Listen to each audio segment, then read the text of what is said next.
Hi అండి. నిన్న పోలి పాడ్యమి కదా, అందుకనేసి ఇంట్లో అయితే పూజ చేసుకున్నాను. ఎర్లీ మార్నింగ్ 4కి అయితే లేచేసి ఇల్లు మొత్తం క్లీన్ చేసి పూజ అయితే చేసుకున్నాను. ఇంకా టెంపుల్కి అయితే వెళ్ళేసి ఈరోజు దీపదానం ఇస్తే మంచిది అని అన్నారు కదా, అందుకనేసి గుడికి అయితే వెళ్ళి దీపదానం అయితే ఇచ్చాను. ఇంట్లో ఎలా చేసుకున్నానంటే ఫ్యామిలీ మెంబర్స్ ఎంతమంది ఉంటే అన్ని ఒత్తులు అయితే వెలిగించుకొని ఇంట్లో అయితే నీళ్ళల్లో అయితే వదులుకున్నాను అనమాట.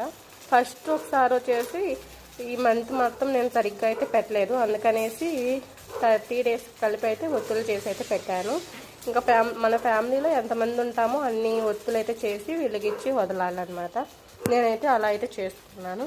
ఇంకా ఇంట్లో పూజ అవ్వగానే గుడికి అయితే వెళ్ళాను. గుడిలో నేను ఎలా చేసుకున్నాను, ఇంట్లో ఎలా చేసుకున్నాను అనేది ఫుల్ వీడియో అయితే నా ఛానల్లో అప్లోడ్ చేస్తున్నాను. నెక్స్ట్ దీపదానం ఎలా ఇచ్చాను అనేది కూడా వీడియోలోనే ఉంది. వీడియో నచ్చితే సబ్స్క్రైబ్ చేసుకోండి.